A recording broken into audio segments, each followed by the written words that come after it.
quoi est-ce que ça vous fait penser?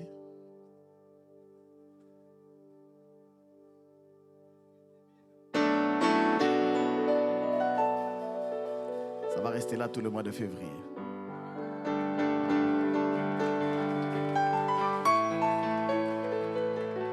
Pour que tu te souviennes. La justice des dieux. Complétez. J'ai pas entendu. La justice de Dieu. J'ai pas entendu. Je répète, la justice des dieux. Alors pour ceux qui ne comprennent pas, je vais expliquer. Actuellement, pour ceux qui suivent un peu le sport, vous savez que nous sommes en pleine période de la Coupe d'Afrique des Nations, qui est une compétition de football dans laquelle les nations d'Afrique s'affrontent en vue d'avoir le Saint Graal, la coupe. Et elle se passe en Côte d'Ivoire actuellement. Et il y a eu un match entre la République démocratique du Congo, pays dont je suis originaire, et le Maroc qui a dégénéré. Et au cours duquel, à la fin du match, le capitaine de l'équipe du Congo, Chancel Mbemba, n'a pas voulu s'exprimer sur les bagarres qu'il y a eu. Et il a dit cette phrase avec son doigt levé. Il a dit la justice des dieux, il y en a. Amen. Et cette phrase-là a été reprise partout sur les réseaux sociaux. Est-ce que quelqu'un est au courant de ça? Levez la main, ceux qui savent. Oui. Partout sur les réseaux. Les autres, vous êtes déconnectés ou quoi? Vous vivez sur la lune. Je ne parlerai pas de surveiller le fleuve ici.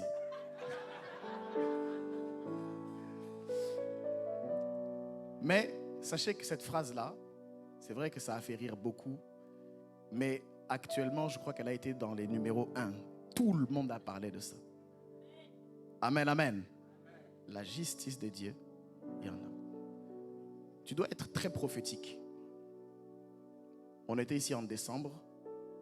Moi, je n'avais pas en tête qu'il y avait la Coupe d'Afrique des Nations. Bon, j'y pensais pas. On ne pensait pas à ça, on pensait à prier. Mais en priant, Dieu nous a fait ressortir la justice de Dieu. Poum, on tombe au mois de février. Et en même temps, cette phrase-là est partout. Si tu as l'œil, tu vas comprendre. Dieu était avec nous.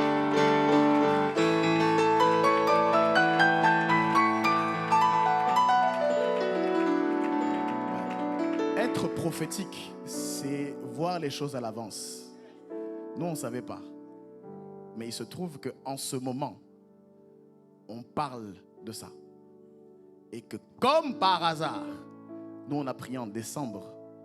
Et on a prié et Dieu nous a fait ressortir ces choses-là. Alléluia. Ce qu'il voulait dire par là, pour ceux qui n'ont pas compris, c'est une faute de grammaire, c'est vrai. Mais il voulait juste dire que la justice de Dieu existe. Et que parce qu'elle existe, cela sous-entend qu'elle finira par trancher. C'est ça qu'il voulait dire par là. Amen, amen. La justice de Dieu existe. Alléluia. Et nous sommes donc entrés dans ce mois-là. C'est assez marrant avec cette phrase qui est partout. Nous entrons dans le mois de février, dans le mois que nous avons défini dans la prière comme étant le mois de la justice divine. Amen, amen. Et je parlerai de ça aujourd'hui. J'aimerais que tu sois très attentif pendant les quelques minutes pendant lesquelles je vais énoncer quelques vérités. Aujourd'hui, je vais parler de comprendre et d'opérer dans la justice du royaume, dans la justice divine. Je parle ici du royaume de Dieu, bien évidemment. Dis avec moi, comprendre. Dis bien, comprendre. Je ne t'entends pas bien. Comprendre. Voilà, j'ai besoin de conviction. Et opérer dans la justice divine. C'est important.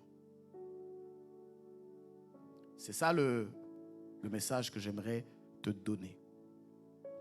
Donc, ça veut dire qu'en partant d'ici, j'aimerais que tu aies compris au moins quelque chose. Peut-être pas tout le message, mais au moins quelque chose de la justice divine. Amen, amen. Et ma prière, c'est que le Seigneur t'amène à expérimenter cette justice-là. Alléluia. La justice divine. Je commencerai d'abord par introduire un peu la justice divine. Ensuite, je donnerai 6 à 7 points majeurs, 6 à 7 points clés concernant la justice divine. Ce ne sont pas les seuls points, il y en a beaucoup d'autres. Peut-être le Seigneur nous donnera l'occasion d'en parler. Mais pour aujourd'hui, j'aimerais faire peut-être quelques rappels concernant la justice du royaume. Et j'aimerais te dire aussi, bien-aimé dans le Seigneur, toi qui es là, que l'objectif n'est pas de courir après des nouvelles connaissances, mais de comprendre ce que Dieu veut nous dire. Amen, amen. Je vais parler de certaines choses, mais j'aimerais que tout ce que je vais dire, tu puisses être concentré, retenir et partir avec quelque chose qui peut être utile pour ta vie spirituelle et pour ta vie tout court. Amen, amen. Amen, amen. Introduction à la justice divine. J'aimerais commencer d'abord par définir ce qu'est la justice. Dis avec moi, la justice. Selon le dictionnaire, la justice, c'est un principe moral qui exige le respect du droit et de l'équité. Écoute-moi bien. On parle aussi, quand on parle de la justice, d'une qualité morale qui invite à respecter les droits d'autrui. Alléluia. Alléluia. La justice, écoute-moi encore, désigne le fait de corriger une inégalité. Dis avec moi, corriger une inégalité. De combler un handicap ou encore de sanctionner une faute. C'est aussi la justice. L'activité de la justice mobilise un ensemble de règles. Quand on parle de la justice, on sous-entend qu'il y a un ensemble de commandements, qu'il y a un ensemble de statuts. Et la justice mélange des corps de métiers différents qui ont pour objectif de rétablir le droit à chacun. Est-ce que quelqu'un me suit? La justice en hébreu, on dit tzedakah.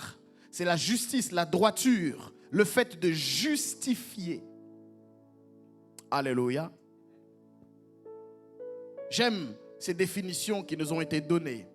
Mais par-dessus tout, j'aime le fait que le Seigneur nous a donné comme priorité la justice. Matthieu chapitre 6, verset 33, que nous chantons tous en chœur. Cherchez premièrement, dis avec moi premièrement, le royaume et la justice de Dieu.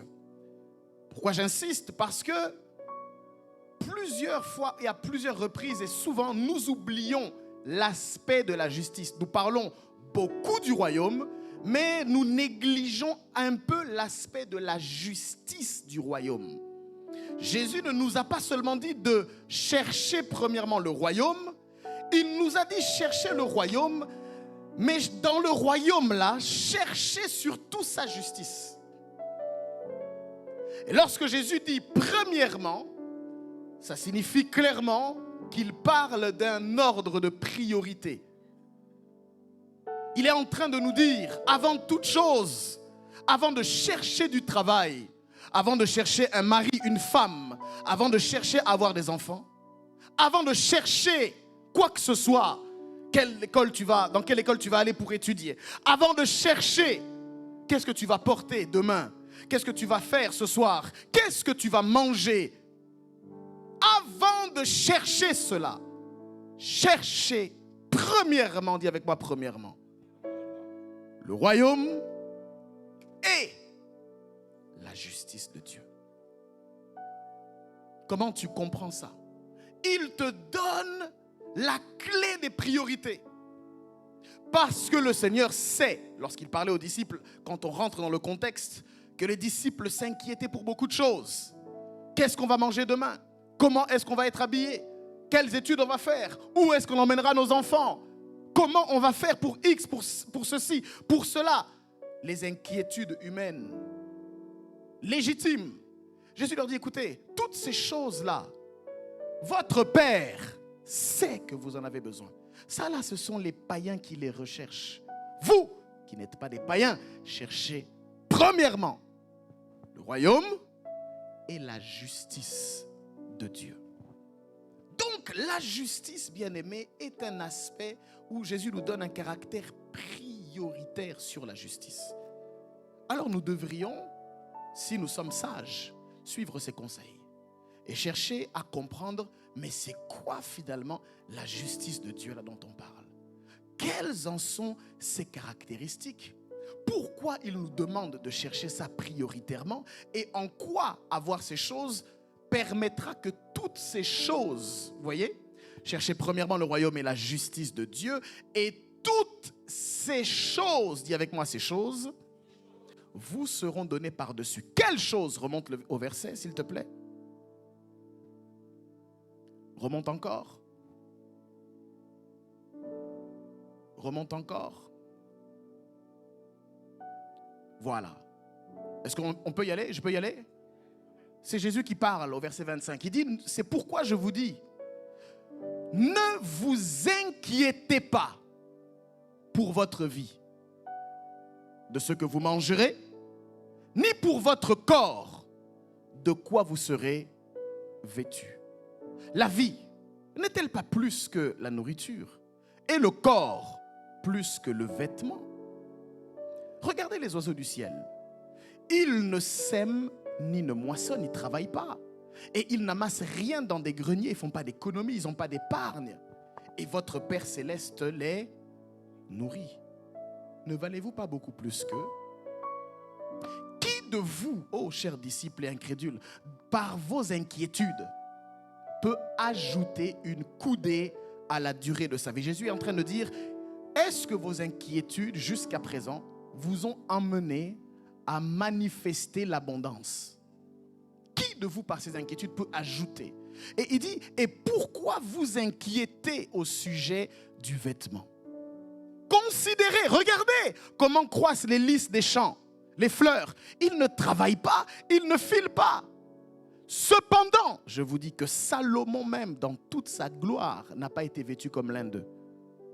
Si Dieu revêt ainsi l'herbe des champs, qui existe aujourd'hui et qui sera demain jeté au four, ne vous vêtira-t-il pas à plus forte raison, gens de peu de foi?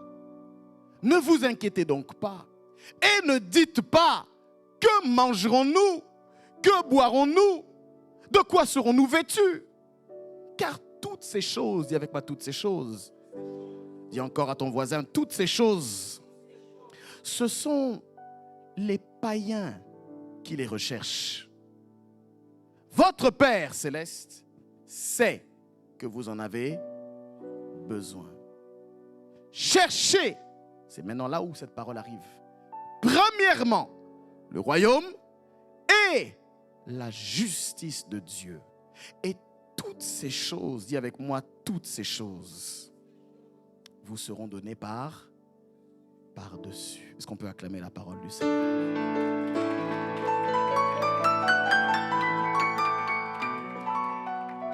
Alléluia. Et nous sommes dans le mois de la justice divine. On parlera de la justice du royaume. Parce qu'on parle de la justice du royaume, et de la justice de Dieu.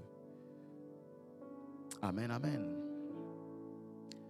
J'aimerais donner 6 ou 7 peut-être grands points, peut-être 5, je ne sais pas comment on va avancer et comment le Saint-Esprit va me conduire concernant la justice de Dieu. La première des choses que j'aimerais que tu intègres dans ton esprit, c'est que la justice divine, la justice du royaume, comme on a dit tout à l'heure, c'est l'ensemble des règles, l'ensemble des lois, l'ensemble des statuts qui existent dans le royaume de Dieu. Est-ce que tu me suis? Est-ce que tu me suis? L'ensemble des choses qui régissent la vie du royaume, c'est ce qu'on appelle la justice divine. Amen, amen. Amen, amen. Tu dois savoir, deuxième chose, que la justice du royaume, la justice divine a toujours existé. Et bien avant même la loi de Moïse. Est-ce que quelqu'un me suit? Elle a toujours existé. En fait, la justice divine n'a pas eu de commencement. Elle était avec Dieu. Est-ce que tu me suis? Quand j'ai donné les cours de doctrine ici, j'avais expliqué que l'une des caractéristiques de Dieu, c'est qu'il est éternel. Qui se souvient de ça?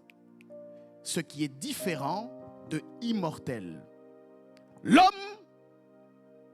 en réalité, ne mourra pas. Ce que nous appelons la mort physique n'est que la séparation de l'âme et de l'esprit du corps. Le corps qui vient de la poussière retournera dans la poussière. L'esprit retournera à Dieu, mais l'âme sera jugée.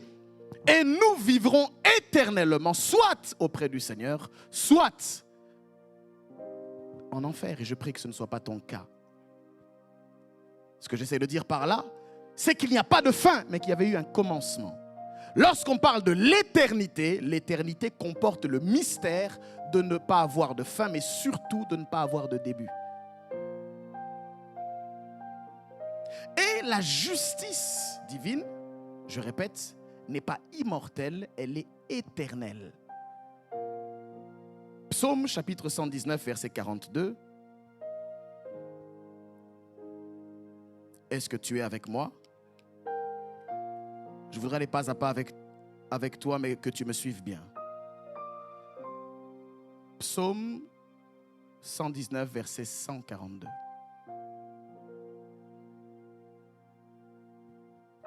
Est-ce qu'on peut y aller? 1, 2, 3. Non, on y va, on repart. 1, 2, 3. Ta justice est une justice éternelle. Pas de commencement, pas de fin. Elle a toujours existé. Alléluia. Alléluia. Deuxième chose concernant la justice éternelle, tu dois savoir que si on parle de justice et que si on parle de l'éternité de la justice, il faut que tu saches aussi que dans cette éternité, il y a eu un moment où la justice a été transgressée. Est-ce que tu me suis? Et j'aimerais te dire ceci, que le péché n'a pas commencé avec l'homme. Le péché a commencé dans les sphères célestes. Est-ce que tu me suis? J'irai même plus loin. L'iniquité a commencé dans le monde angélique. Est-ce que tu sais ça? Prends avec moi Ézéchiel, chapitre 28, au verset 15. Nous parlons ici de Lucifer. Dis avec moi Lucifer. Tu as peur de le dire. Hein? Tu crois que tu fais une invocation cachée ou secrète. Le dire ou ne pas le dire, ce n'est pas ça qui va changer ta vie, mon ami. Alléluia. Il y a des gens qui sont trop superstitieux dans la foi. Est-ce que je peux y aller? Regardons ce qui est écrit. On parle de lui. Tu as été, comment? Intègre dans tes voies depuis le jour où tu fus créé jusqu'à celui où l'iniquité a été trouvée chez toi.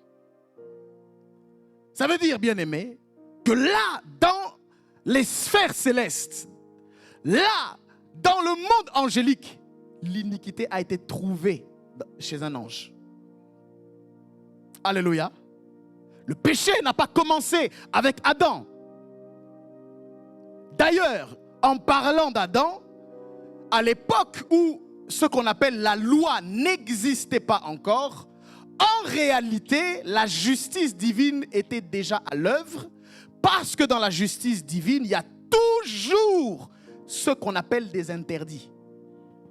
Et lorsque Dieu place l'homme dans le jardin d'Éden, il va lui donner un commandement en Genèse chapitre 2, verset 15, en lui disant « Tu mangeras de tous les arbres de la connaissance du bien et du mal, mais tu ne toucheras pas, pardon, de tous les arbres, mais tu ne toucheras pas celui de la connaissance du bien et du mal. » Qu'est-ce que c'est? C'est un ordre.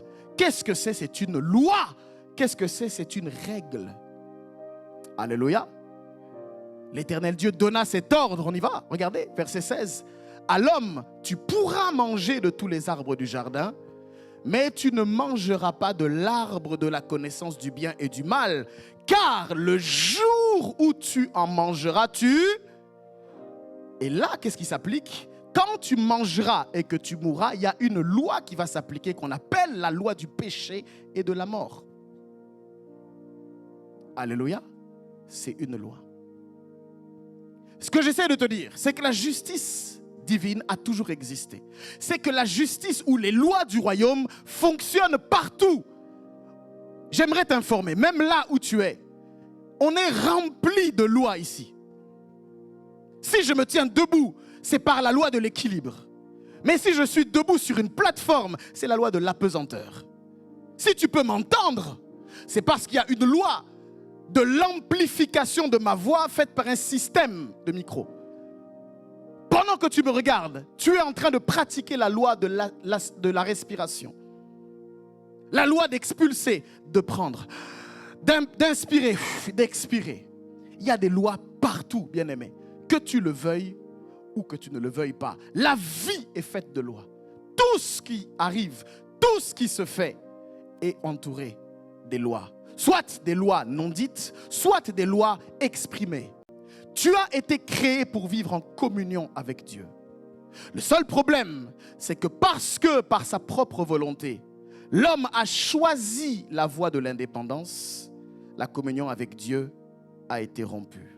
Alléluia. La volonté humaine est caractérisée, bien-aimé, par une attitude de rébellion ouverte ou de rébellion ou d'indifférence passive.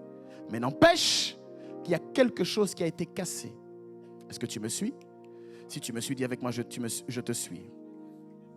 Bien-aimé, la prochaine chose que j'ai envie de dire par rapport à la justice divine, c'est que l'homme, l'être humain, est sans excuse. Oui, l'homme ne peut en aucun cas clamer son innocence ou même son ignorance parce que Dieu, écoute-moi très bien, a pris soin d'inscrire la loi dans le cœur de l'homme. Dis bien amen.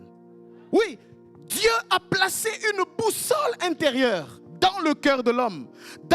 C'est une sentinelle, une veilleuse. Dieu a placé une alarme dans la vie de chaque être humain. Cette alarme, c'est la conscience, bien sûr. Cette conscience qui sonne à chaque fois qu'il y a une limite qui ne doit pas être franchie. Cette voix de la conscience, elle ne parle pas forcément, mais elle est un son, elle est un signal, elle est un cri d'alerte pour te dire, ne fais pas ça. La conscience, bien qu'elle soit imparfaite et surtout, bien qu'elle soit dépourvue de sens parce qu'elle a été aussi dégradée par le péché, il y a encore des restes dans le cœur de l'homme. Est-ce que quelqu'un me suit? Est-ce que quelqu'un me suit? Lorsqu'un homme, même sans Dieu, parvient à faire des choses qui franchissent certaines limites, s'il a encore une conscience active, il finira par avoir des regrets, il finira par avoir un chagrin, il finira par avoir de la peur, il finira par être chargé dans ses émotions de la culpabilité, de la gêne, de la honte. Parce que il y a une loi qui est écrite dans son cœur. Est-ce que quelqu'un me suit? Est-ce que quelqu'un me suit? Bien-aimé, un homme qui n'est pas aligné avec Dieu est un homme qui finira inévitablement par fuir Dieu ou encore affronter Dieu. Mais dans les deux cas, c'est l'homme qui sera perdant. Parce que Dieu finit toujours par avoir raison. Est-ce que quelqu'un me suit? Même quand tu fuiras Dieu, je suis en train de parler à quelqu'un, sache qu'il va t'attendre là où tu es déjà en train d'aller. Et qu'il sera toujours là où tu étais. Tu ne peux pas fuir Dieu. Et ta conscience te rattrapera, mon ami. Il y a des personnes comme ça. Et on en a fait partie, c'est pourquoi on peut en parler. Tu penses pouvoir fuir Dieu. Ta conscience te reprend. Elle te reproche. Tu sais que tu dois embrasser le Seigneur. Tu sais que tu dois l'accepter dans ta vie. Mais tu n'es pas encore prêt à payer le prix. Tu es encore trop attaché au plaisir. Tu es encore trop attaché. Et tu n'es pas prêt à tout laisser. La seule chose qui te bloque, c'est ça. Ne perds pas de temps. Alléluia. Romains chapitre 1er, versets 20 à 21. Regardons ensemble. Il est écrit ceci. En effet, est-ce qu'on peut dire ensemble en effet? En effet, les perfections invisibles de Dieu, sa puissance éternelle et sa divinité se voient comme à l'œil depuis la création du monde quand on les considère dans ses ouvrages. Ils sont donc, on parle de ils, c'est les hommes, ils sont donc inexcusables, puisque, ayant connu Dieu, ils ne l'ont point glorifié comme Dieu et ne lui ont point rendu grâce, mais ils se sont égarés dans leurs pensées et leur cœur sans intelligence a été plongé dans les ténèbres. Ces hommes-là sont inexcusables. Ils se sont égarés, ils se sont perdus dans leurs pensées, dans leurs délires, dans leurs vices, dans leurs fantasmes. Ils se sont égarés. Et ils sont inexcusables. Romains chapitre 2, verset 12 au verset 16. Regardons ce qui est écrit ensemble. Il est écrit, regarde, tous ceux qui ont péché sans la loi périront aussi. Comment? Soyez avec moi. Et tous ceux qui ont péché avec la loi seront jugés par... Regarde, ce ne sont pas en effet ceux qui écoutent la loi qui sont justes devant Dieu, non, mais ce sont ceux qui la mettent en pratique qui seront justifiés.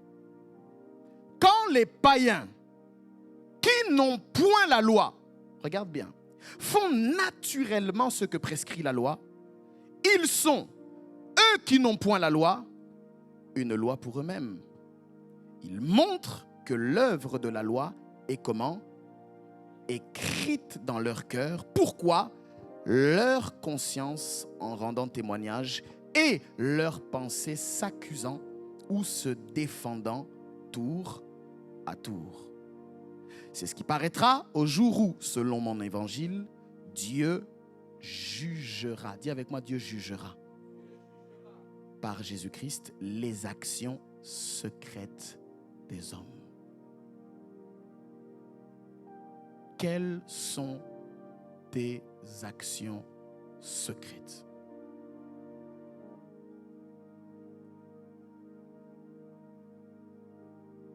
Quelles sont tes pensées secrètes? Quelle est ta mentalité secrète? Sache qu'au dernier jour, Dieu jugera, Dieu rendra justice. Et chacun recevra selon ce qui lui est dû. Mais pas en fonction de ce que tu auras fait, de ce qui aura été visible d'abord. Non. D'abord en fonction des actions secrètes. Quelles sont les actions secrètes que tu poses, que tu fais, dont personne n'est au courant?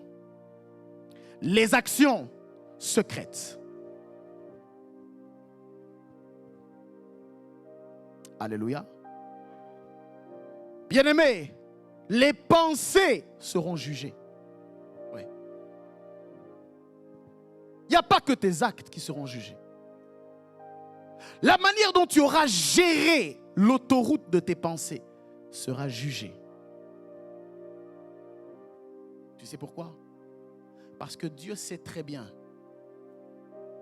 que ce n'est pas parce que tu n'as pas fait physiquement que tu n'as pas fait. Est-ce que tu me suis? Un jour, on a demandé à quelqu'un d'écrire une phrase sur une feuille. Je m'appelle Doré. On a pris la fréquence de ces neurones. Comment ces neurones ont réagi.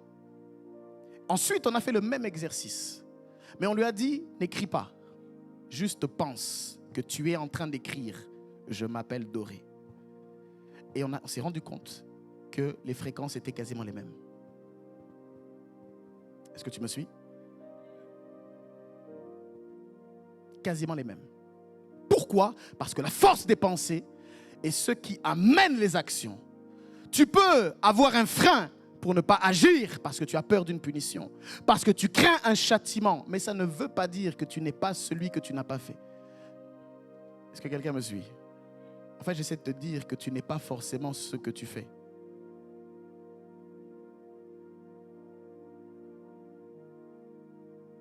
Je peux ne pas t'avoir entendu parler, mais ça ne signifie pas que ce que tu n'as pas dit, tu ne le penses pas. Est-ce que tu me suis? Et c'est en ça que l'évangile est différent de la religion. Parce que la religion ne s'arrête qu'à la façade. La religion ne s'arrête qu'aux actions que tu poses. Mais l'évangile que nous prêchons va dans le cœur de l'homme et va le traquer jusqu'à ses intentions les plus profondes. En d'autres termes, dans la religion, on nous dit qu'il faut faire ceci ou qu'il faut faire cela. Dans la religion, on nous dit qu'il ne faut pas faire ceci, qu'il ne faut pas faire cela. Mais dans l'évangile, Jésus-Christ nous dit, ce n'est pas juste une histoire de faire. Si tu penses déjà, tu as fait. Donc ce n'est pas tes actes que tu dois maîtriser, ce n'est pas tes actes que tu dois dompter, c'est ton cœur. C'est tes intentions. C'est là que ça m'importe. Parce que tu peux être un tombeau blanchi. Tu peux être rempli d'amertume, mais sans capacité de l'exprimer. Quelquefois, j'ai toujours dit que le péché que tu ne commets pas, c'est juste une question de moyens. C'est juste parce que tu n'as pas les moyens du péché que tu veux commettre. Regarde jusqu'à où la pauvreté t'a emmené. Même le péché, tu ne peux pas le commettre. Est-ce que quelqu'un me suit bien? Dieu va à l'intérieur de toi. Qui es-tu? Les actions secrètes seront jugées. Amen, amen. Le point prochain, toute transgression, bien-aimé, je dis bien toute transgression de la justice de Dieu est passible de punition. Et j'aimerais t'informer, la plus grande chose que tu vas devoir arrêter de faire tout de suite, c'est de te faire des illusions. L'un des plus grands problèmes que les gens ont, c'est qu'ils pensent qu'il existe certainement un raccourci, un truc, une sorte de chose qui te permette de faire le moins d'efforts possible, mais avec le maximum de résultats. Ça ne marche pas. Ça ne marche pas. Tu vas devoir aller creuser à l'intérieur de toi. Tu vas devoir sortir ce qui est à l'intérieur de toi. Tu vas devoir aller puiser ce qui est au plus profond. La justice de Dieu va aller chercher jusqu'à là-bas. Est-ce que quelqu'un me suit? Et j'avais dit que dans la justice divine, il y a plusieurs niveaux, mais je ne vais pas en parler ce matin. Mais tu dois savoir que tout ce que tu fais est pesé. D'où la balance. Tes actions sont pesées. Tes intentions, tes pensées sont pesées. Alléluia. Autre point, tu dois savoir que dans la justice divine, il y a une réalité, c'est que tout le monde, dis avec moi tout le monde a besoin d'être corrigé. Lorsqu'on a défini la justice, on l'a également définie comme la correction des inégalités ou des injustices. Tu dois savoir que tu as besoin d'être corrigé. Je répète, tu as besoin d'être corrigé. Je redis encore, tu as besoin d'être corrigé. Dis avec moi la correction. La justice divine a un aspect correctif. Et tu as besoin d'être corrigé. J'ai besoin d'être corrigé. Nous avons tous besoin d'être corrigés. Refuser la correction, c'est une forme d'orgueil. Refuser la correction, c'est une manière, c'est un message qu'on lance selon lequel on n'a pas besoin d'évoluer parce qu'on est déjà arrivé.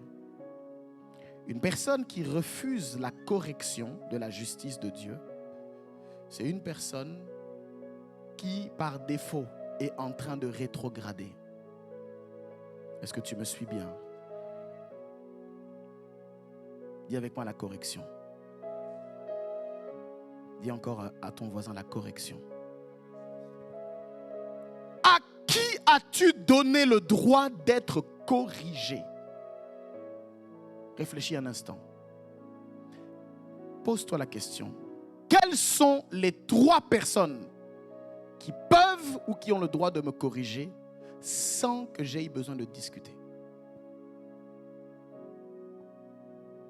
Si tu n'en trouves pas, tu es en grand danger.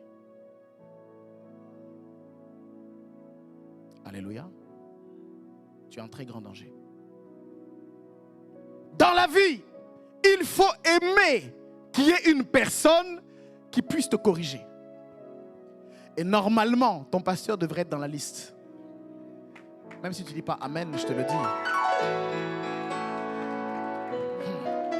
Il se prend pour qui, lui? Il se prend pour qui, lui? Je ne dis pas ça par volonté de dominer, mais je dis ça par sagesse. Je répète, qui a le droit de te corriger dans la vie? À qui est-ce que tu as donné le droit légal de parler sur ta vie, de te rectifier, de te redresser ou de te dire non sans qu'il y ait matière à entrer dans un débat interminable de justificatifs et d'explications? Qui peut le faire? Je répète, si tu n'as pas cette personne-là, ou encore ces personnes, tu es en grand danger. Parce que ça veut dire que tu es aussi sans couverture. Qui peut te corriger? Bien-aimé, tu as besoin d'être corrigé. Tu as besoin d'être confronté. Tu as besoin qu'on puisse te dire non. Tu as besoin qu'on te remette sur des rails. Je comprends pourquoi tu es silencieux. T'inquiète pas. T'inquiète pas. Je comprends. Mais quand ça monte, prie en toi-même. Dis Seigneur, tue cet orgueil en moi. Parce que si ce n'est pas possible qu'on te corrige sans que tu sois blessé, que tu mettes 1 mois à t'en remettre, tu as un grand souci d'estime personnelle et de compréhension. Tu sais, je vais te dire quelque chose. La correction peut être la forme la plus élevée de quelqu'un qui tient à ta destinée. Mais je comprends pourquoi tu ne dis pas Amen. Je répète ce que je dis. La correction peut être la forme et l'expression la plus élevée que quelqu'un tient à ta destinée plus qu'à ta réputation. Que quelqu'un tient à ta destinée plus qu'au rapport que tu as avec lui. Que quelqu'un tient à ce que tu puisses avancer, même si ça doit lui coûter ton appréciation. Apprécie-moi ou ne m'apprécie pas. Mais du moment où je suis du côté de la vérité et que je te parle pour te mener vers ton chemin, aime ça. Je comprends pourquoi tu dis pas Amen. Les ministres, vous dites pas Amen, hein? Dites Amen bien, hein? Tu as besoin d'être corrigé tous les jours. Tu sais quand est-ce que je me suis fait corriger? Tu veux que je te dise? Tu veux que je te dise? Je me suis fait corriger hier. Tu sais par qui? C'est même pas par mon père spirituel. C'est même pas par une mère spirituelle, par mon père biologique. Je me suis fait corriger par un coiffeur. Par le coiffeur. Il ne connaît pas ma vie. Il ne connaît pas mes programmes. La semaine dernière, j'avais pris rendez-vous avec lui. Et pour une raison qui m'a échappé, dans les activités, dans l'œuvre de Dieu, dans le boulot, mélangé dans tout ça, je me suis rendu compte après que l'heure soit passée. C'est pas possible. J'ai pas eu le temps de lui dire que je ne serais pas là. Mais je lui ai envoyé un message pour m'excuser. Je tiens à m'excuser pour mon absence d'aujourd'hui. Malheureusement, je n'ai pas pu vous prévenir à temps. Pardonnez-moi. Je repasserai la semaine prochaine. J'ai repris rendez-vous. C'était hier. Quand je suis rentré dans le salon, bonjour. Il ne m'a pas répondu. Bonjour. Oui, bonjour. Je me suis assis. Il est venu me voir. Il m'a dit, c'est toi qui n'étais pas là la semaine dernière. J'ai dit oui. Pardonnez-moi, j'ai envoyé un message. Il dit, non, je ne veux pas savoir. Quand vous ne venez pas, vous prévenez. J'ai un emploi du temps chargé. J'ai ceci, j'ai cela. Il m'a expliqué. J'ai voulu lui expliquer. Je n'ai pas pu en placer une. Tu vois? Devant tout le salon. Et moi, je suis là. Je l'écoute. Tu sais quoi? Au final, il a raison. Il a raison. Mais si tu insistes, lui, il ne sait pas qui je suis. Il ne sait pas à qui il parle. Est-ce que moi, je suis son enfant? Je suis son client. Je peux aussi gonfler les épaules. Mais des fois, tais-toi. Tu sais pourquoi? Parce que lui, il est entrepreneur. Moi, je suis entrepreneur. Je sais ce que c'est. Je lui ai dit, écoute, t'inquiète pas. Je te paierai pour la fois où je ne suis pas venu. Et d'ailleurs même, je compte lui payer le double. Parce que je ne veux pas qu'entre lui et moi, la justice de Dieu intervienne en sa faveur. Parce que c'est lui qui a raison. Correction. Tu as besoin d'être remis sur les rails des fois. Alors quand c'est une personne que tu sais qui te veut du bien, accepte ça. Tu sais, à un certain niveau, des fois, je me suis rendu compte au fur et à mesure du temps que Dieu prend souvent la part des pères. Même des fois quand ils se trompent, Dieu se range de leur côté. Parce que Dieu ne brisera jamais ses principes. Jamais. Pour tes beaux yeux. Jamais. Mais la question que je te pose, qui est-ce qui a le droit de te corriger? Maintenant, ce que je suis en train de te dire, je ne suis pas en train de t'encourager au désordre. Parce qu'il y a des choses que tu dois savoir comment parler. Tu sais, il y a des postures que tu ne devrais jamais avoir face à une autorité.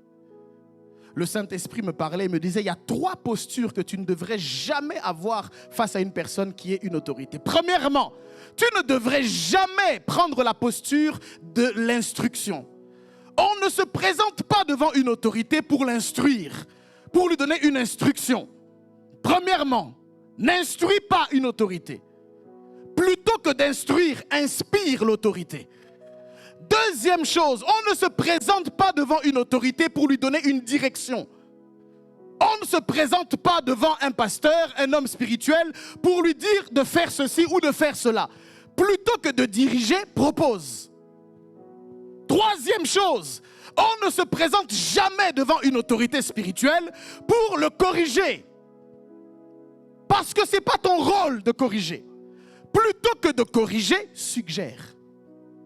Sois sage dans la manière d'amener les choses. C'est le supérieur qui corrige l'inférieur. L'inférieur a une attitude qui permet au supérieur de se sentir respecté, mais en plus de ça, d'être inspiré par la sagesse. Mais aujourd'hui, à cause du désordre, tout le monde pense qu'il peut faire comme il veut.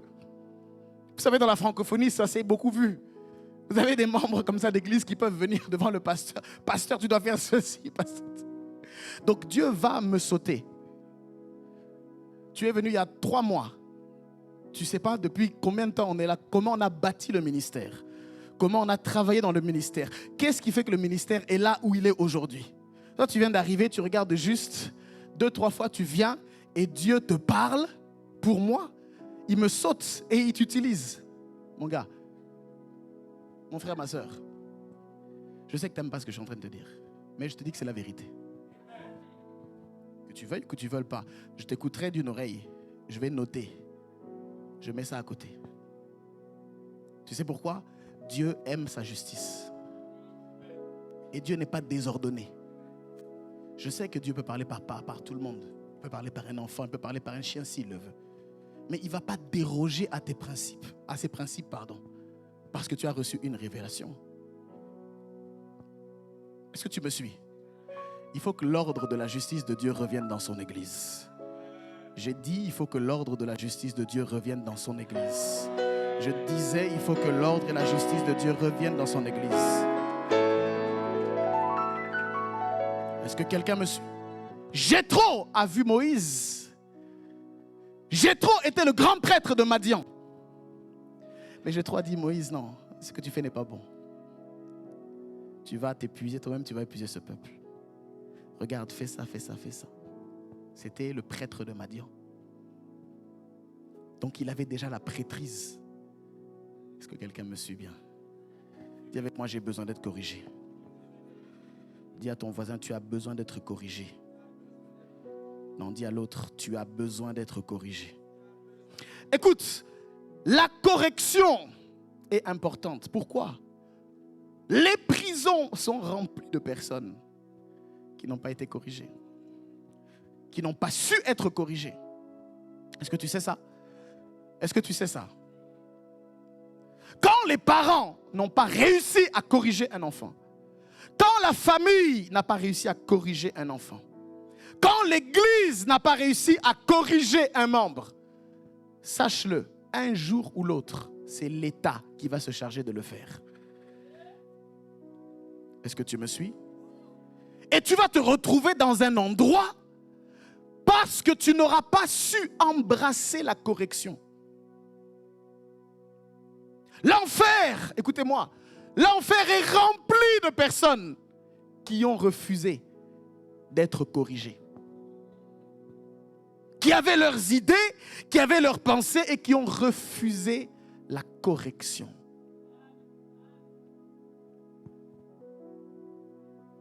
Vous avez des parents qui éclatent de rire quand les enfants disent des gros mots.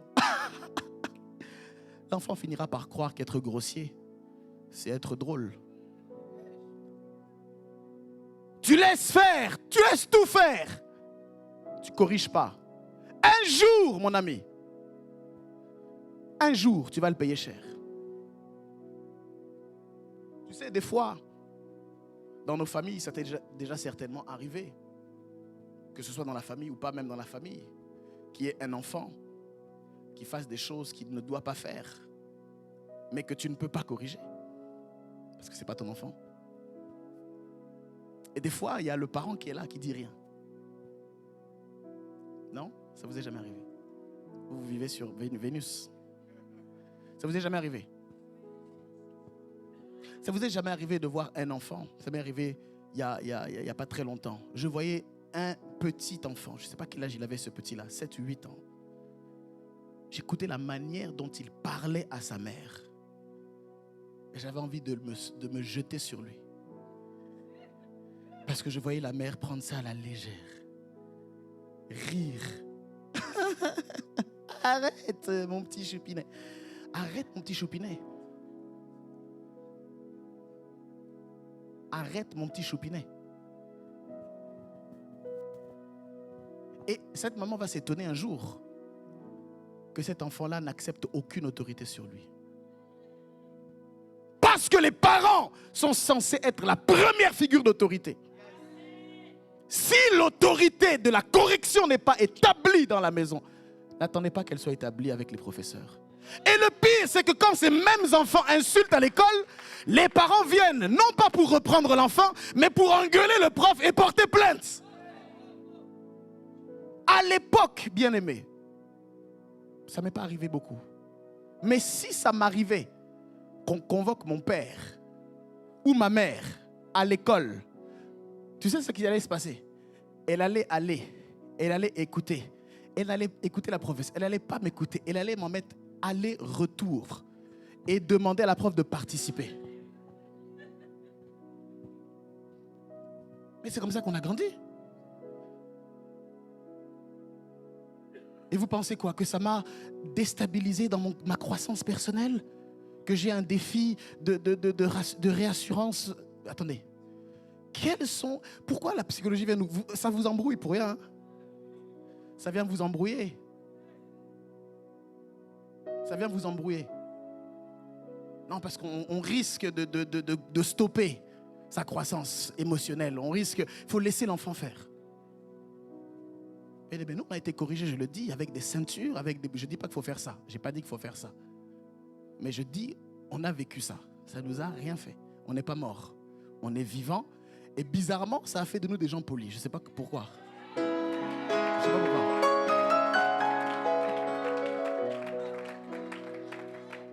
Bizarrement.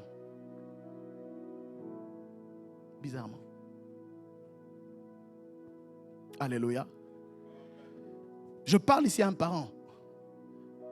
Je sais que ce n'est pas facile dans la société dans laquelle on est. Mais c'est dès le départ, là, quand ils sont encore tout petits, explique-leur ça. Explique-leur que papa, c'est papa, maman, c'est maman. Explique ça tôt, qu'ils comprennent ça tôt. Et que l'autorité, c'est eux. C'est vous d'abord. Il faut qu'on revienne à l'authenticité. Écoutez, je ne sais pas comment on va le faire, mais on va le faire. Le système du royaume doit prévaloir dans nos maisons. Il doit prévaloir dans nos églises. Il doit prévaloir dans notre avenir. On ne veut pas élever des enfants. On ne veut pas des impolis. On n'en veut pas. Ce n'est pas notre héritage. Je dis ce n'est pas notre héritage. Je dis ce n'est pas notre héritage. Bien-aimés, si nous aimons réellement nos enfants, nous devons savoir les corriger. La Bible est claire, n'épargne pas le bâton à l'enfant. N'épargne pas la verge de la correction. Sinon, quand il sera grand, il va se détourner de la mauvaise voie. Je ne vais pas épargner, bien-aimé, la correction, frère. Tu as besoin d'être corrigé. Dis avec moi, j'ai besoin d'être corrigé. Tes enfants ont besoin d'être corrigés. Toi qui es membre d'une église, tu as besoin d'être corrigé. Dis bien amen, bien. Toi qui es enfant, tu as besoin d'être corrigé. Les enfants, dites amen. Les jeunes, dites amen bien. Je ne vous entends pas. Vous avez besoin d'être corrigé? Oui, il n'y en a que 2 ou 3. On dirait qu'ils sont 2 ou 3. Les autres, ils hésitent. Ils ne savent pas trop.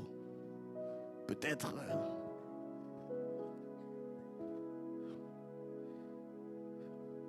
Alléluia. Est-ce que tu es là? Tu dois corriger, bien-aimé. Aimer, c'est corriger. D'ailleurs, il y a une phrase populaire qu'on dit, qui aime bien, châtie bien. Ne pas corriger quelqu'un, c'est le laisser devenir ce que tu ne veux pas qu'il soit. Tu laisses l'enfant faire comme elle veut, ou faire comme il veut. Quelque part, ça veut dire que tu acceptes qu'il reste tel qu'il est. Est-ce que tu me suis? Je passe au point suivant, qui est très important et c'est l'avant-dernier point, je pense, et je finirai là. Écoute-moi, la justice de Dieu et les lois du royaume existent pour nous simplifier la vie. Oh, ça, j'aimerais vraiment que tu embrasses cette vérité-là. Suis-moi bien, je répète, la justice de Dieu et les lois du royaume existent pour nous simplifier la vie. Amen, amen. Écoute, suis-moi très bien s'il te plaît. Quand tu connais les lois de Dieu, tu comprendras que tu n'es pas obligé de prier pour tout. Alléluia. Écoute, La Bible nous recommande de prier en tout temps, mais pas de prier pour tout. Pas de prier pour toute chose. Et tu sais c'est quoi le problème? Le problème, c'est qu'on prie pour les choses pour lesquelles il faut juste obéir et qu'on travaille pour les sujets pour lesquels il faut prier. Est-ce que tu me suis? Il y a des choses, bien-aimés, que seul le respect des lois va régler dans ta vie. Pas la prière. Pas la prière. Beaucoup pensent à tort. Pasteur, si on veut que ça change, il faut prier. Pas forcément. La prière, écoute-moi très bien. La prière n'est pas un substitut, ni un remplacement, ni une alternative à l'obéissance.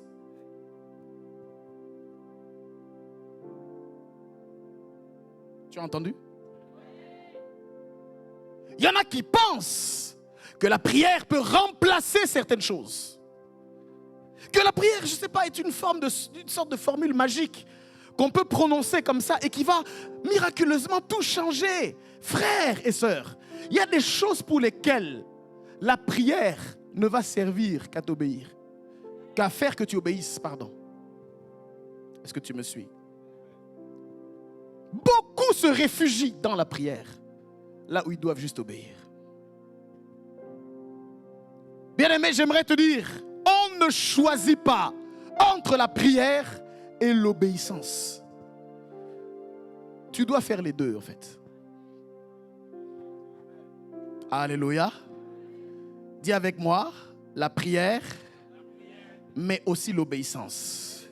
Dis avec moi l'obéissance, mais aussi la prière. Est-ce que tu as une pièce? Qui a une pièce? Donnez-moi une pièce. Une pièce de monnaie.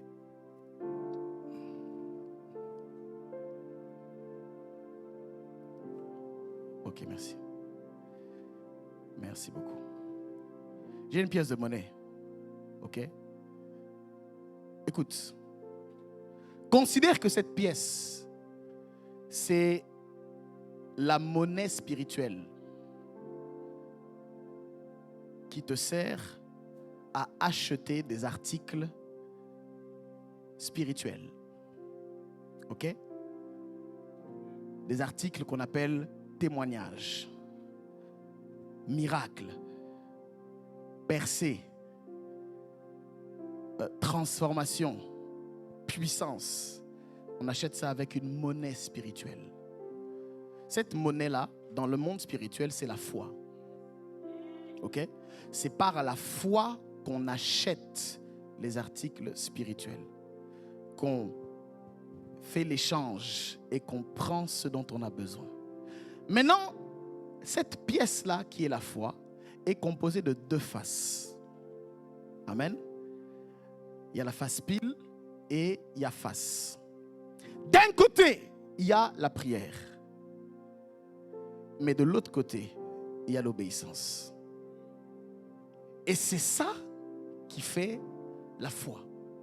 Et par lequel tu achètes ta monnaie spirituelle. Est-ce que quelqu'un comprend? Donc, la prière et l'obéissance sont les deux faces d'une monnaie qu'on appelle la foi. Quand tu pries, mais que tu n'obéis pas, c'est de l'argent falsifié. Ce n'est pas une vraie pièce. Parce que quand ce n'est pas une vraie pièce et que tu vas te présenter devant, je paraphrase, celui qui vend le produit que tu veux. Vous savez, quand on donne des billets, il y a souvent quelqu'un qui vient avec soit un stylo ou avec une machine vérifier si le billet est authentique. Est-ce que tu me suis? Est-ce que quelqu'un me suit? Et tu dois donc avoir les deux faces de cette monnaie-là pour acheter les articles spirituels dont tu as besoin. S'il manque une des faces, ta pièce est falsifiée. Est-ce que tu me suis bien? Est-ce que tu me suis bien? Donc comprends quelque chose. On ne choisit pas entre la prière et l'obéissance. On doit faire les deux. C'est ça qui constitue la foi. Et la foi, on le verra tout à l'heure rapidement, c'est de là qu'est produit la justice de Dieu. Ce n'est pas moi qui le dis, c'est les Écritures. Est-ce que quelqu'un me suit? La prière marche de pair avec l'obéissance, mon ami. Alléluia. Regarde avec moi Philippiens chapitre 3 verset 9. Philippiens chapitre 3 verset 9. Les médias, vous préparez Romains chapitre 10 verset 6. Romains chapitre 9 verset 30. Et Romains chapitre 4 verset 13. Mais dans un premier temps, on va prendre Philippiens chapitre 3 verset 9. Dis avec moi, la justice de Dieu est la fille de la foi. En fait, la justice de Dieu, dis avec moi, la justice de Dieu vient de la foi. On peut y aller? Mets la phrase d'avant pour qu'on prenne ça au vol. Voilà. Il dit, et même je regarde toute chose comme une perte à cause de l'excellence de la connaissance de Jésus-Christ mon Seigneur, pour lequel j'ai renoncé à tout. Et je les regarde comme de la boue. Pourquoi? Afin de gagner Christ. Et d'être trouvé en lui. Suis bien ici. Non avec ma justice, celle qui vient de la loi, mais avec celle qui s'obtient par la foi en Christ, la justice qui vient d'où? De Dieu, par quoi? Par la foi. Dis avec moi, la justice qui vient de Dieu par la foi. Dis encore, la justice qui vient de Dieu par la foi. Encore une dernière fois, la justice qui vient de Dieu par la foi. Romains chapitre 10, verset 6. Est-ce que tu es toujours avec moi? Romains 10, verset 6. Regarde ce qui est écrit. On dit là-bas, mais voici comment parle quoi? Voici, donc la justice parle. Est-ce que quelqu'un me suit? La justice a un langage. On dit, mais voici comment parle la justice qui vient de... Donc, elle vient d'où? Elle vient d'où? De la foi. La justice, on a dit tout à l'heure, qui vient de Dieu par la foi. Romains chapitre 9, verset 30. Romains chapitre 9, verset 30. On y va? Il est écrit, que dirons-nous donc? Les païens qui ne cherchaient pas la justice ont obtenu la justice. Mais cette justice qui vient d'où? La justice qui vient d'où? De la foi. Amen. Dis avec moi, la justice qui vient de la foi. Ok, Romains chapitre 4, verset 13. Regardons ensemble ce qui est écrit. Tu es toujours avec moi? Voilà, reste avec moi. Je vais atterrir dans quelques instants. Il est écrit ceci. En effet, ce n'est pas par la loi que l'héritage du monde a été promis à Abraham ou à sa postérité. Mais on dit que c'est par la justice de la foi. C'est la justice qui vient de la foi. Dis avec moi, la justice vient de la foi. Dis à ton voisin, la justice vient de la foi. Je suis en train d'entraîner ton esprit à comprendre quelque chose. La justice, sous-entendu du royaume, la justice divine vient de la foi. C'est de là où elle vient. Amen, amen. Maintenant, bien-aimé, écoute ceci. Plusieurs d'entre nous vivent dans la désobéissance des lois qui composent la justice de Dieu et ils pensent qu'ils pourront s'appuyer uniquement sur la prière d'une personne, d'un pasteur, d'un homme de Dieu et que ça fera l'affaire. Parce qu'ils s'imaginent que lorsqu'ils prient, je l'ai dit, cela vient remplacer leur obéissance. Amen, amen. Écoute-moi très bien. L'important je le dis encore, n'est pas nécessairement la place qu'on donne à la prière, mais ce qui est important, c'est de comprendre que la justice de la foi viendra simplement être un accompagnement ou viendra correspondre avec ta prière. Est-ce que quelqu'un me suit? En fait, je vais t'expliquer quelque chose ici. C'est que si tu veux réussir sur la terre, c'est mieux pour toi de ne pas prier et d'obéir plutôt que d'être un prieur sans obéissance. Je répète, lorsqu'un homme veut réussir sur la terre, il vaut mieux qu'il soit un non-prieur, mais qui obéit à la justice, plutôt que ce soit un prieur, mais qui n'obéit pas. Je vais même aller plus loin. Quand tu es un prieur qui n'obéit pas, non seulement tes prières seront inefficaces, mais en plus de ça, tu rentres dans une catégorie de personnes que Dieu va exclure de son champ. Tu ne me crois pas? On va aller dans les Écritures. Proverbe, chapitre 28, verset 9. Regarde ce qui est écrit avec moi. Proverbe, chapitre 28, verset 9. Est-ce que je peux y aller? Je peux y aller? Regardons ce qui est écrit, j'y vais, 1, 2, 3, regarde. Si quelqu'un détourne l'oreille pour ne pas écouter la loi, sa prière même est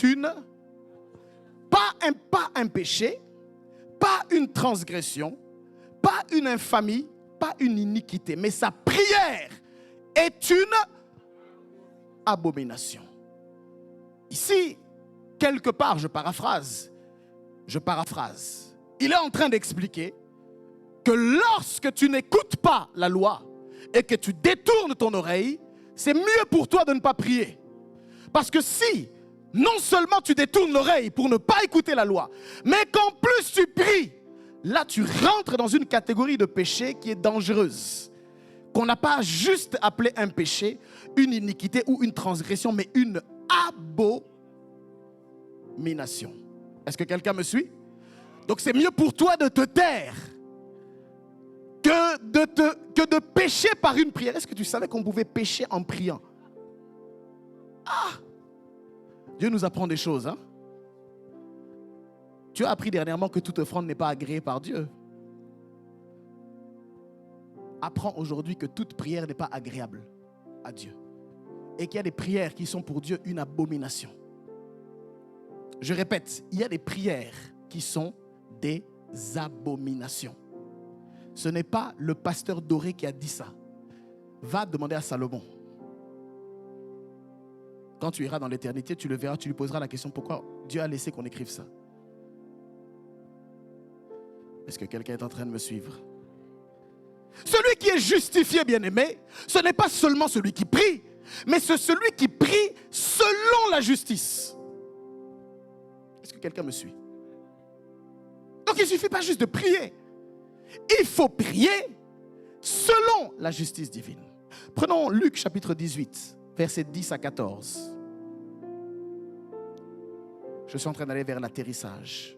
Luc 18, 10 à 14. Est-ce que tu es toujours avec moi, bien-aimé? Est-ce que tu es toujours avec moi? Est-ce que je peux y aller? Voici ce que disent les Écritures. 2 hommes montèrent au temple pour... Je répète, 2 hommes montèrent au temple pour... Est-ce que c'est mauvais? Est-ce que c'est un péché en soi? Non. Ils vont pour prier, ils vont à l'église comme toi et moi. Un petit dimanchard. Il vient prier. Qu'est-ce qui est écrit? L'un était pharisien et l'autre, pour t'expliquer, un pharisien c'était un religieux. Un homme qui était habillé avec des phylactères. Si je prends un exemple, c'était peut-être celui qui avait une grande toge, qui était respectable. Et le publicain, c'était celui qui était vu comme le pécheur, le mondain. Celui avec qui il ne faut pas manger quand on est religieux. Est-ce que tu me suis toujours? Maintenant regarde, le pharisien, debout, dis avec moi debout, priait en lui-même.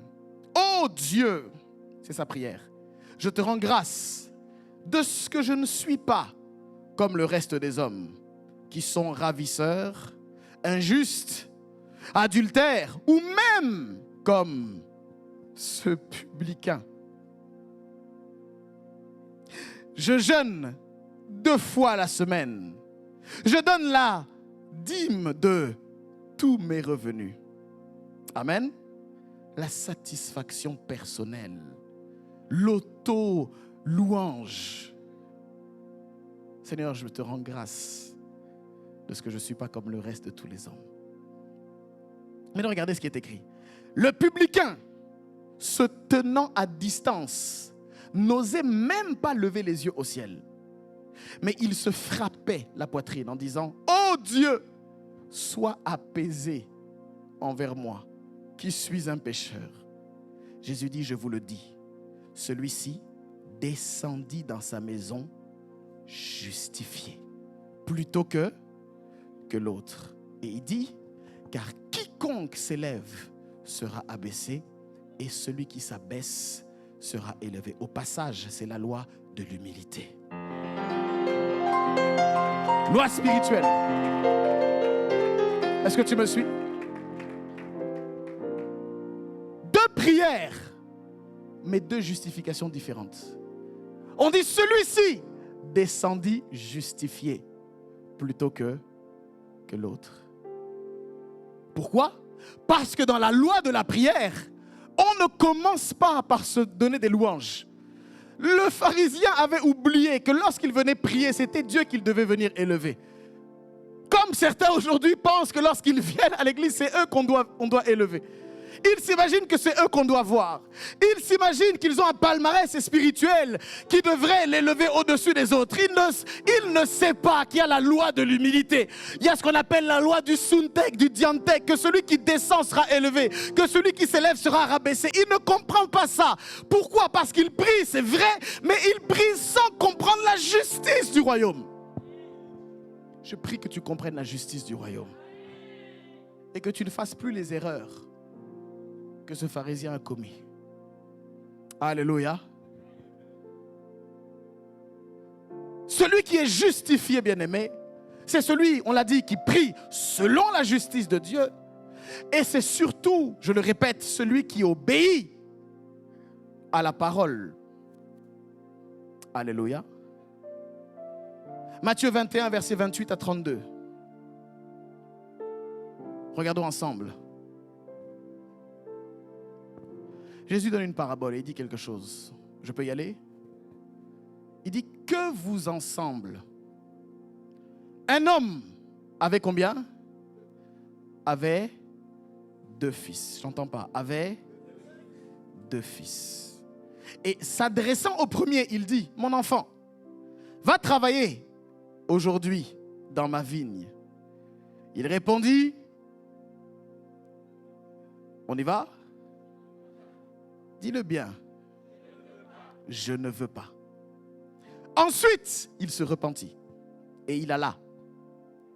S'adressant à l'autre, le père, il dit la même chose. Et ce fils répondit, quoi? Et il n'alla pas. Maintenant, Jésus pose la question. Lequel des 2 a fait la volonté du Père?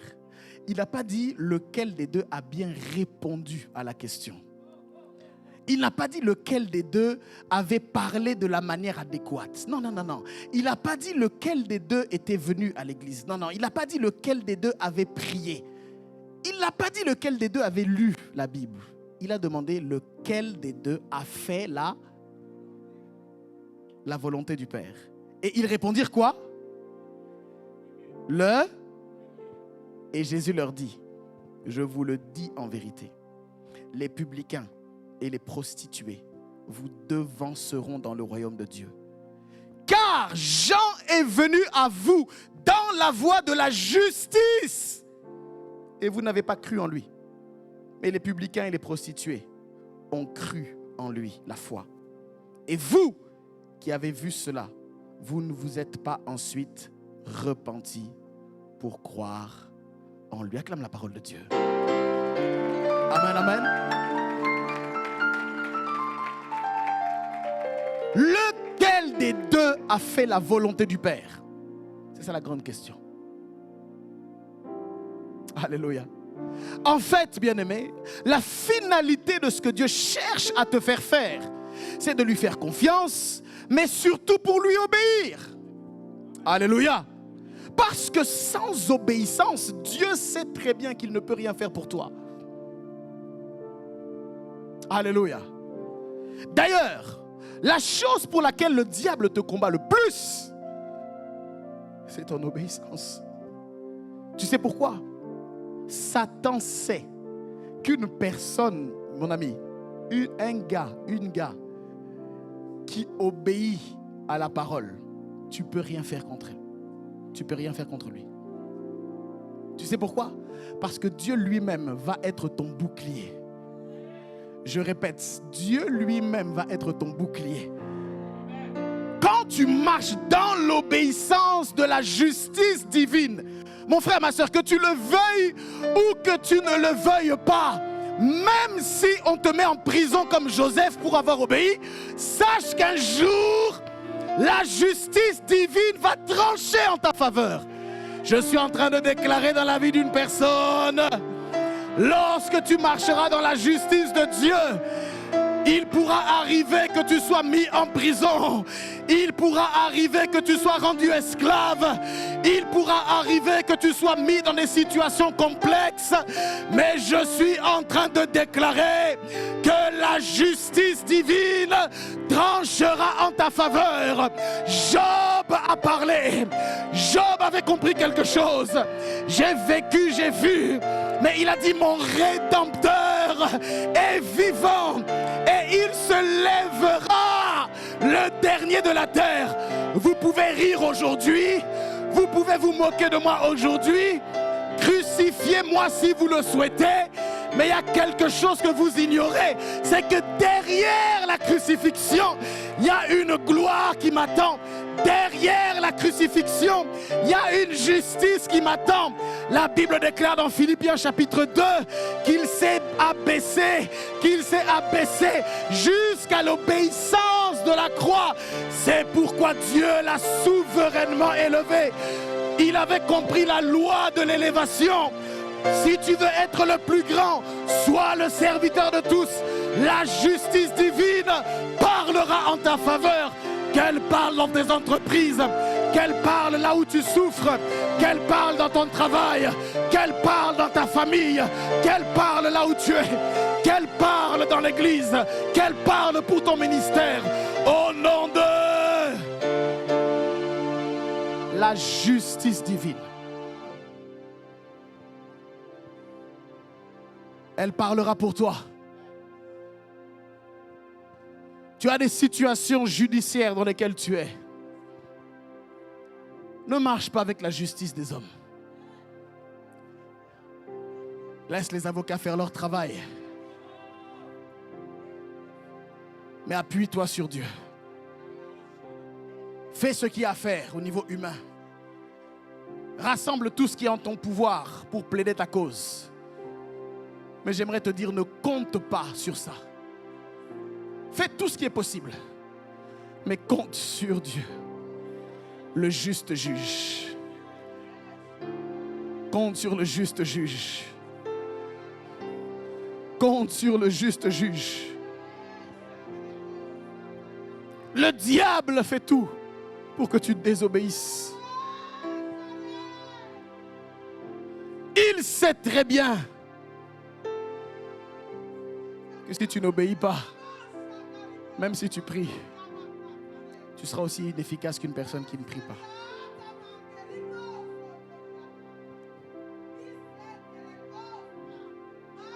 Un jour je sais, un jour je sais, un jour je sais qu'il se lèvera dans ma vie, même le dernier. Un jour je sais, un jour je sais. Un jour je sais, un jour je sais, un jour je sais qu'il se lèvera dans ma vie, même le dernier. Un jour je sais, dis-le avec moi, un jour je sais, un jour. Un jour je sais qu'il se lèvera dans ma vie, même le dernier. Un jour je sais, encore une fois, un jour je sais.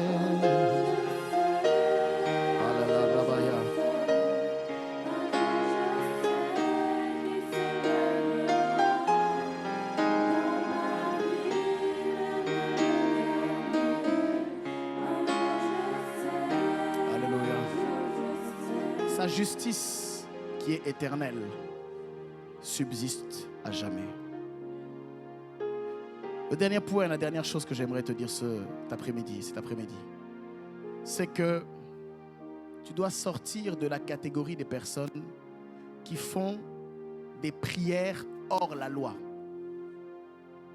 Oui, il existe des prières hors la loi qui s'appuient sur leurs expériences, qui s'appuient des fois même sur des idées reçues, qui s'appuient sur leurs sentiments. Ce sont des prières hors la loi.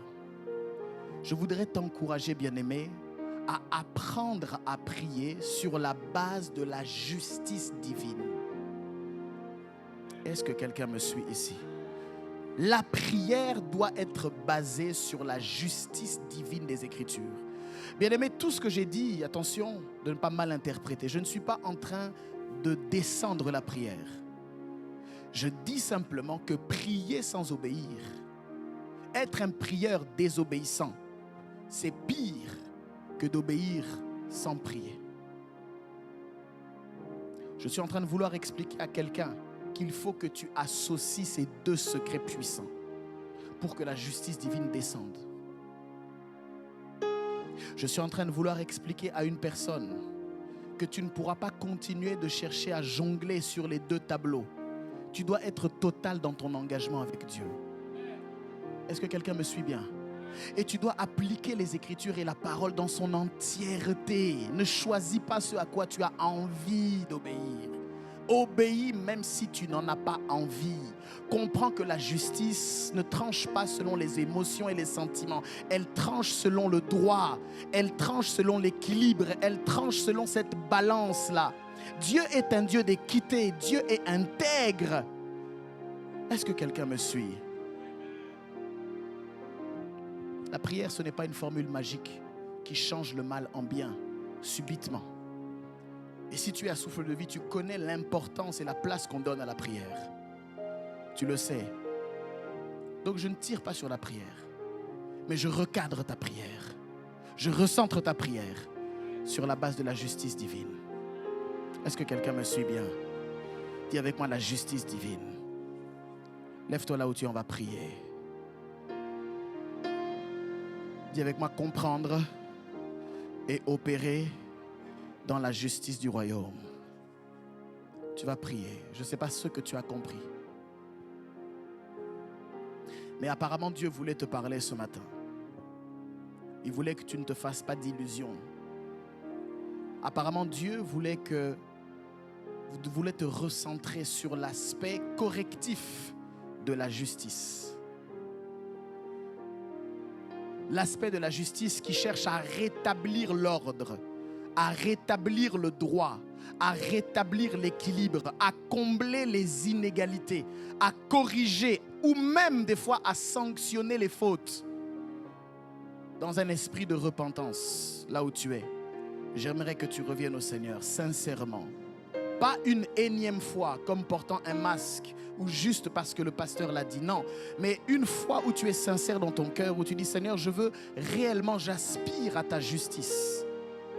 J'aspire à ta justice. Et le premier, écoute-moi, le premier élément, c'est ce sur quoi on va prier. Le premier élément de la justice, c'est d'être d'accord avec le ciel sur ce qu'il qualifie comme étant un péché ou pas un péché. Amen, amen. Écoute ce que le Saint-Esprit me met à cœur. Beaucoup d'entre nous, vous êtes ici. Le ciel, le royaume, a la constitution. Mais le problème que vous avez, c'est que déjà, vous n'êtes pas d'accord avec la loi du royaume. Je m'explique. Je donne un exemple. La loi du royaume dit que tu as le droit d'avoir ta femme. Tu as le droit. À partir du moment où tu t'es marié avec elle, elle est à toi. Et toi, femme, à partir du moment où tu t'es mariée avec cet homme, il est à toi. Vous avez le droit de jouir de votre mariage. Ça, c'est la loi du royaume. Maintenant, toi, la société dans laquelle on est, tu discutes ça. Et tu dis, tu as tes opinions personnelles. Tu te dis, mais non. Si j'aime, je ne pêche pas. Dieu est amour. Donc, je ne vois pas où est le mal. Écoute, ça c'est ton opinion. Je dis, tu as le droit d'avoir une opinion. Mais ton opinion ne change pas la vérité. Je répète, tu as le droit d'avoir un avis. On est en France, on est libre. Mais ta liberté ne doit pas devenir un prétexte pour pécher. Je t'ai donné un exemple, mais il y en a plein d'autres sur plein d'autres domaines. Peut-être que tu penses, il y a ce qu'on appelle la loi du pardon. Tu penses peut-être que dans ton cas à toi, que c'est impossible, que tu ne peux pas, ou que tu ne devrais pas pardonner. Le ciel te dit, c'est une loi immuable. Que tu veuilles ou que tu ne veuilles pas, tu dois le faire. Maintenant, si tu entres en contradiction, tu vois ce que je suis en train de te dire, avec les lois du royaume, avec la justice du royaume, Dieu ne peut pas te faire justice. Donc la première chose que tu dois apprendre à faire, c'est de t'accorder, d'être d'accord avec ce que le royaume dit. La première prière que tu dois d'abord faire là ce matin, cet après-midi, c'est de dire, Seigneur, je ne comprends peut-être pas. J'ai peut-être mes idées, mais pour aujourd'hui et même pour le reste de ma vie, parce que je te fais confiance et parce que j'ai foi en toi, j'accepte de m'aligner sur tes standards et j'accepte d'être d'accord avec ce que le ciel dit. Ton manque de amen m'a dérangé ici. Apparemment, tu n'es pas prêt à t'aligner avec le royaume, hein? Si tu es prêt, dis amen bien. Donc tu vas prier comme ça. Seigneur, je veux aligner ma vision, je veux aligner mes pensées avec les pensées du royaume, avec la justice du royaume. Je mets de côté mes expériences, je mets de côté ma particularité, je mets de côté mes émotions, je mets de côté mes sentiments. Je suis d'accord avec la parole, je suis d'accord avec la justice. Là où tu es pris, s'il te plaît. Prie pendant quelques instants. Je ne sais pas quel domaine, dans quel domaine, j'en sais rien. Je ne sais pas dans quel domaine tu discutes. Je ne sais pas dans quel domaine tu es en contradiction. Je ne sais pas dans quel domaine tu n'es pas d'accord avec le ciel. Laisse-moi te dire, si tu n'es pas d'accord avec le ciel ne sera jamais d'accord avec toi. J'aimerais que tu pries. Dis, Seigneur, aligne-moi. Ou plutôt, Seigneur, je m'aligne. Seigneur, je m'aligne avec la justice d'en haut. Je m'aligne avec la justice céleste. J'accepte d'obéir. J'accepte de m'aligner. J'accepte d'entrer en accord. Je l'accepte, Père. J'accepte que mon orgueil tombe. J'accepte que mon orgueil tombe. J'accepte que mes préjugés tombent. J'accepte que ce qui me fait mal tombe. J'accepte la justice d'en haut. Je l'accepte. Je me positionne en toi. Je l'accepte, Père. Est-ce que tu peux prier encore 2 minutes là-dessus? J'accepte la justice du royaume. J'accepte la justice du royaume. J'accepte la justice du royaume. Je suis d'accord avec la parole. Je m'aligne avec la parole. Je m'aligne avec la parole. Je m'aligne avec les Écritures. Tu as encore 1 minute de prière. L'orabaya. Seigneur, imbibe-moi. Que mon subconscient soit imbibé. Que mes pensées soient remplies, chargées. Charge mes pensées. Charge mon cœur. Charge mon cœur. Charge ma vie de toi. Que ta justice, la justice éternelle, celle qui subsiste à jamais, me remplisse, me remplisse, me remplisse. Je veux marcher dans ta justice.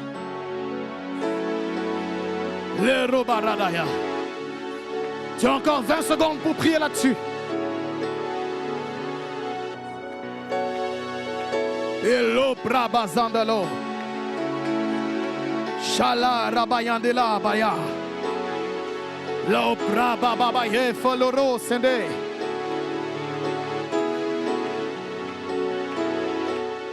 Au nom de Je ne t'entends pas. Au nom de... Au nom de... Le deuxième sujet de prière que tu vas prendre. Tu vas dire, Seigneur, je m'aligne. Ça, c'était le premier. Mais maintenant, au-delà de m'aligner, je sais qu'en étant un être humain, j'ai mes faiblesses. Je sais que j'ai mes difficultés, j'ai mes challenges tous les jours. Et bien souvent, il m'est arrivé d'avoir fait des tentatives, mais de ne pas avoir réussi à obéir. De me retrouver honteux. Et d'ailleurs, c'est ce qui m'a amené dans cette spirale négative à ne plus réessayer. Parce que j'avais échoué plusieurs fois. Je ne voulais pas me moquer de toi. J'ai préféré rester, baisser les bras et abandonner. Aujourd'hui, c'est un jour nouveau. Et aujourd'hui, au-delà de ce que j'ai demandé, je veux que tu me donnes la force d'obéir. La force, le courage de tenir ferme face à la tentation, face aux ruses de l'ennemi. Le courage de tenir ferme face aux mensonges du diable.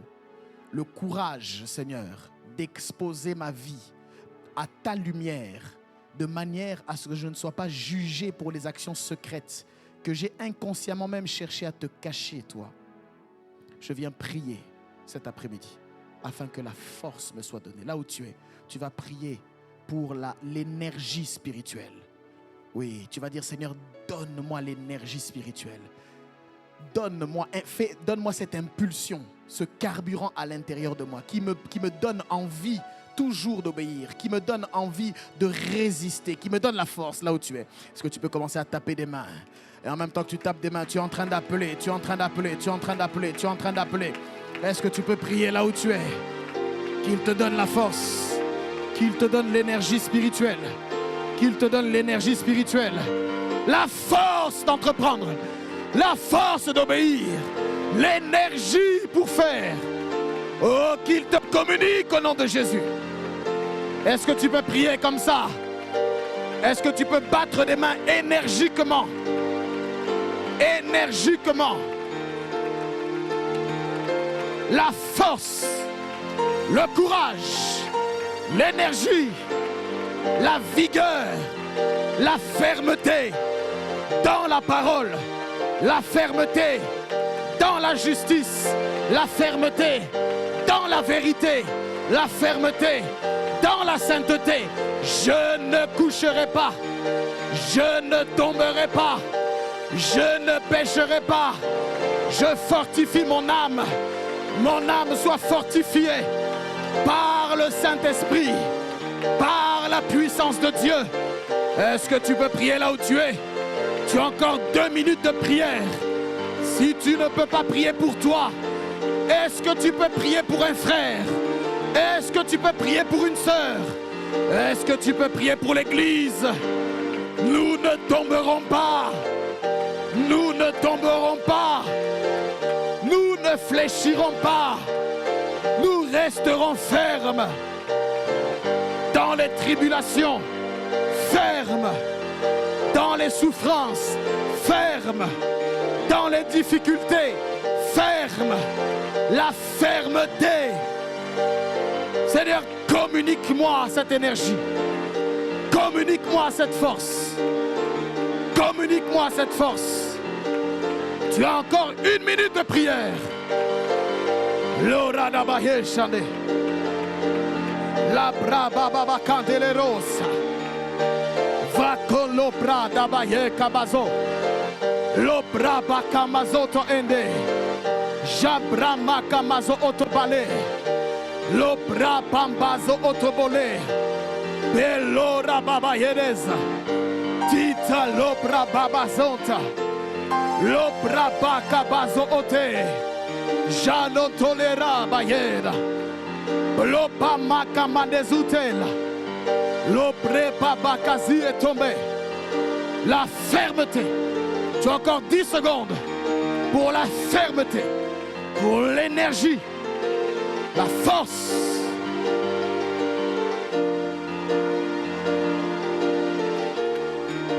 Sola prada baya.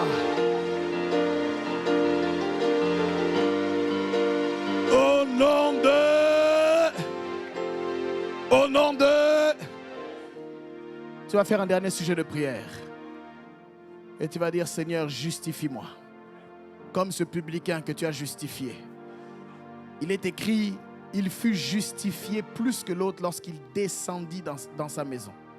Tu vas dire, Seigneur, alors que je vais rentrer dans quelques instants, alors que je serai sur la pensée et le chemin du retour, Seigneur, justifie-moi. La Bible déclare ceci dans Romains chapitre 8. Qui accusera les élus de Dieu? C'est Dieu qui justifie. Qui les condamnera? Christ est mort. Même il est ressuscité. Il est assis à la droite du Père et il intercède pour nous. Là où tu es, tu vas prier.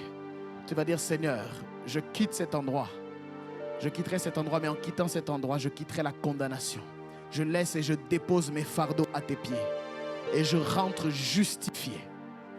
Je m'abaisse afin que tu m'élèves. Car il est écrit, quiconque s'élèvera sera abaissé. Mais quiconque s'abaissera sera élevé. Là où tu es, prends la position qui t'est convenable. Dernier sujet de prière. Prie là-dessus. Dis, Seigneur, justifie-moi. Justifie ma sincérité. Justifie la vérité de mon cœur. Justifie les paroles de ma bouche. Justifie cette matinée. Justifie le temps que j'ai investi dans ta présence. Seigneur, je ne suis pas venu ici pour repartir comme je suis venu. Justifie-moi, Père. Je ne cherche pas à m'élever. Je ne cherche pas à me satisfaire moi-même. Justifie-moi, Père, au nom de Jésus. Justifie-moi, au nom de Yeshua. Là où tu es pris, qu'il te justifie. Qu'il te justifie. Qu'il justifie. Qu'il justifie ta vie. Palarabayanedos. Solo rabadalaraya. Lopra baba kambere lore. Jempla rababa kavanelo dobe. Lopra baba kazonto lebanehe. Maklo prepara de loboso. Que planta lara. Tu as encore 30 secondes. 30 secondes pour prier.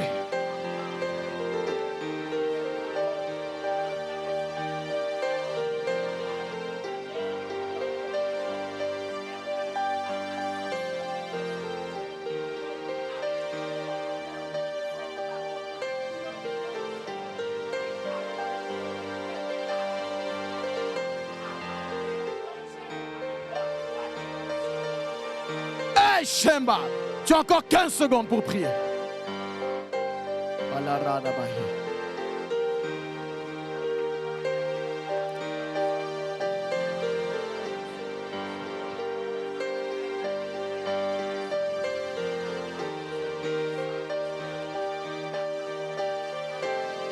Au nom de...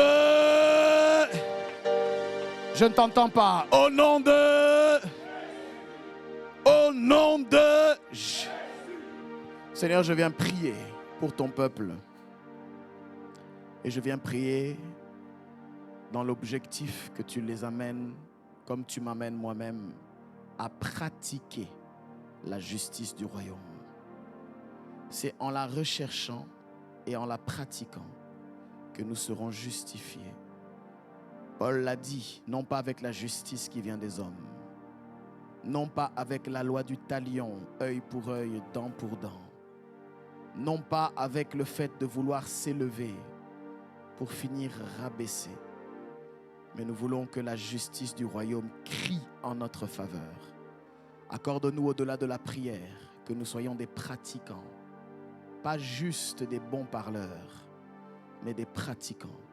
Accorde-nous d'être des producteurs de preuves et pas juste des prétentieux. Nous ne voulons pas juste affirmer avoir la foi, mais nous voulons que notre foi se démontre par nos œuvres, afin que nous soyons justifiés par les œuvres de la foi. Merci de nous amener à cette compréhension. Je prie afin que l'énergie spirituelle soit communiquée à plus d'une personne ici. Je prie que tu communiques le désir, la démangeaison de faire du bien. Seigneur, s'il y a des kamikazes qui existent aujourd'hui dans le mauvais sens, produis des kamikazes de l'amour en ce lieu. Des personnes prêtes à mettre leurs ambitions de côté afin d'obéir aux Écritures, afin de faire du bien autour d'eux, afin de répandre le bon parfum de Christ au travers de leur vie. Seigneur, je prie que chacun d'entre nous soit touché de cette manière.